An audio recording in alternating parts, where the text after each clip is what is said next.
Ever given a presentation and felt like it just totally bombed? You know, like you put all this work in, you knew your stuff backwards and forwards, but it just didn't click with anyone. Ugh, hate that feeling, don't you? Well, today we're going to deep dive into what makes communication really work, like what makes it captivating, using what we can glean from some of the best TED Talks out there. What can we learn from these, masters of communication to make our own presentations, pitches, heck, even just everyday conversations better? You know what I mean? All right. Right, more engaging, more impactful. All right, let's unpack this. One thing that always stands out to me about great TED speakers is their passion, right? They have this energy that you can't help but get swept up in. Turns out there's some pretty cool science behind all of that energy and passion. Like, did you know that being passionate about something, like really into it, actually changes how our brains work? It's like our brains light up and all that excitement comes out in, well, everything. Our words, our tone, just our whole presence. Think about Mathieu Ricard, that Buddhist monk, the happiest man in the world. His TED Talk on happiness went crazy viral. And it wasn't because he was saying anything totally new, but because his joy was just so real. You could feel it, even through the screen. And that's what people loved. His passion was contagious. Like everyone wanted to feel that same joy. And, it's not just about good vibes and everything, right? Passion actually makes us way better at communicating. Researchers at the University of Minnesota and Michigan State, they found that when leaders show positive emotions like passion and enthusiasm, it lifts the mood of the whole audience. And you know what they say? A happy audience is one that's ready to listen. So, if you're about to give a big presentation and you're nervous, try to channel some of that positive energy. Not only will you feel better, but your message will land better too. I remember this one time I had to pitch a new product to these investors and I was so nervous. Like my voice was shaky, I was sweating, the whole 9 yards. And I could tell they were just not into it at all. Totally checked out. But then I remembered that thing about passion, so I took a deep breath and tried to focus on what I truly loved about the product. And I kid you not, the entire vibe of the room changed, like completely. I felt so much more confident and my voice was stronger, and they actually started asking questions and seemed genuinely interested in what I was saying. It was night and day. Okay, so we know passion is key, but what about those speakers who are amazing storytellers? You know the ones. They weave these narratives that pull you in and make you feel like you're right there with them, living it. Like Brian Stevenson. His TED Talk got the longest standing ovation in TED history. And he spent almost the whole time telling stories about his work with people on death row, and man, it was powerful. There's a reason why stories work so well. This neuroscientist, Yuri Hassan at Princeton, did a study where he scanned people's brains while they listened to stories. And get this, he found that when someone's telling a story, the listener's brain actually starts to mirror the speaker's brain activity. It's like their brains are syncing up, creating this connection and a shared experience. So it's not just about the words. It's about how the story makes you feel, the journey it takes you on.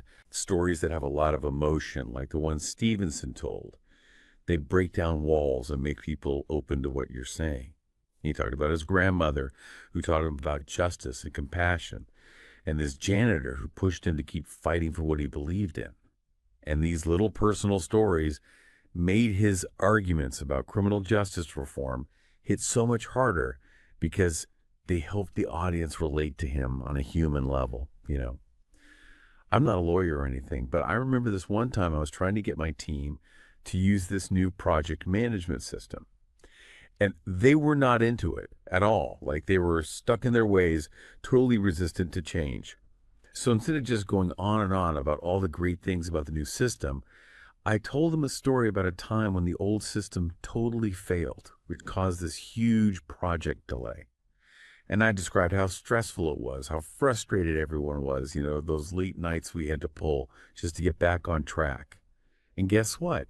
By tapping into that feeling, that shared experience of pain and frustration, I was able to connect with them and get them to see why the change was so important. They finally got it. So we've got passion storytelling. But what about just the way someone speaks? like their pace, their tone, their body language. Do those things really matter? Well, it turns out they totally do. Even small stuff like how fast you talk can make a huge difference. Studies actually show that a slightly slower pace than normal conversation, like everyday chatting, helps people take in information better, gives our brains time to really process what we're hearing. It's like, think about when you listen to a podcast, right? I usually bump up the speed to like 1.5x, but sometimes, if it's a super complicated topic or a speaker I'm not used to, I have to slow it down. It's all about finding that sweet spot where you can actually like absorb everything, right? And then you've got body language, things like eye contact, using your hands when you talk, all that. Colin Powell was amazing at this. He had this way of just commanding your attention whenever he spoke. Even simple stuff like standing up straight, it can totally change how confident you look. And feeling confident, well, that makes you more convincing, right? I'll never forget this time. I had to present to the board of directors at my old job. I was a nervous wreck, practically hiding behind the podium. It was so bad. Now, I always do these like power poses before any big presentation. Stand tall, shoulders back, chin up. Sounds kind of cheesy, but I swear it works. There's this Harvard psychologist, Amy Cuddy, who's done all this research on how power posing can change your hormones, making you feel more confident and less stressed. So yeah, fake it till you make it, right? Especially with body language. So we've got passion, storytelling, the way we present ourselves. But how do you keep people on the edge of their seats? How do you make a presentation not just informative, but like actually fascinating? Well, one biggie is novelty, new stuff. Our brains are wired to crave it. Think about that deep sea explorer, Robert Ballard. His TED Talk was like a journey to the bottom of the ocean, showing these crazy things most of us had never even seen before. It was mesmerizing. It turns out learning actually triggers a dopamine rush. Yeah, that feel-good chemical. So when a speaker is teaching us something new, it's not just interesting, it's literally rewarding. It's like that aha moment when you finally understand something or you learn something that totally blows your mind. Speaking of aha moments, have you ever seen those presentations where they use like those moving bubbles on a chart to show how the world's changed over time? I saw this Swedish professor, Hans Rosling, do it once, and it was amazing. The way he visualized the data was so cool and insightful, it changed how I thought about things. So it's not just about having new info, it's about how you present it. You got to find a way to surprise and delight your audience. And speaking of surprises, remember when Bill Gates let a bunch of mosquitoes loose during his TED Talk about malaria? Talk about a holy cow moment. It was definitely unforgettable. And guess what? I still remember the point he was making, that malaria is a huge problem we need to do something about. It's like that shocking image just burned his message into my brain. Neuroscientists actually call them emotionally charged events. They create what they call flashbulb memories, and our brains are wired to remember those vivid moments because they're so emotionally powerful. That's what makes something truly stick. You might not remember all the statistics Bill Gates gave, but you'll never forget those mosquitoes. That's the power of a holy smokes moment. Steve Jobs was great at that too, creating these unforgettable moments. The 1984 Macintosh launch, it was pure showmanship. He didn't just talk about the computer, he like pulled it out of a bag and made it talk to the audience. Pure genius. It's funny how the things we remember most about presentations aren't the facts and figures, but those little moments of surprise or something that makes us laugh. Like I saw Sir Ken Robinson, the education expert, speak once. He made this joke about how Shakespeare was probably a total pain as a kid, and the audience was dying laughing. Humor is another way to really engage an audience, right? It makes us feel more relaxed and open to what's being said. And the best TED speakers, like Sir Ken, use humor that feels natural. Not like they're telling canned jokes, but more like witty observations or stories we can relate to. Like that friend who always has the perfect one-liner. They don't even have to try. It's just their natural charm. And get this, research actually shows that humor is good for us physically too. Lower blood pressure, stronger immune system. Who knew? So we've covered passion, storytelling, how we present ourselves, novelty, surprise, humor. What else makes these TED Talks so effective? Well, have you noticed they're always pretty short? There's a reason for that. They're capped at 18 minutes because studies have shown that's the ideal length for keeping people's attention and getting ideas across effectively. Anything longer, and you risk overload. You know what I mean? Our brains can only take in so much at once. It's like a brain workout. Short bursts of intense learning work better than trying to cram everything in at once. I remember this one class I took in grad school. The professor would lecture for like 2 hours straight. By the end, my brain was fried. Breaking information down into smaller bite-sized pieces, that's what makes TED Talks work so well. They get to the point and leave you wanting more. So keeping things concise is key, but how do you ensure that information really sticks with people? How do you make it truly memorable? Well, that's where using all your senses comes in. Remember Al Gore's presentation on climate change? It wasn't all just data and graphs. He used visuals and stories to make it real. Like he showed this time lapse of glaciers melting. It was so sad, but it made the impact of climate change really hit home. Or Lisa Christine, the photographer. She showed these really powerful pictures of modern day slavery, and her words were so impactful. The combination was unforgettable. Our brains learn best when we engage more than one sense. When we use multiple senses, it creates stronger connections in our brains, which makes us more likely to remember the information. It's like, think about learning a new language. You're more likely to remember a word if you see it, hear it, and say it yourself, right? It's about appealing to the whole person, not just their mind. It's about creating an immersive, engaging experience. But with all these techniques and tips, it's easy to feel like you have to be someone you're not, like trying to be the next Steve Jobs or something. And that's where I think the most important thing comes in.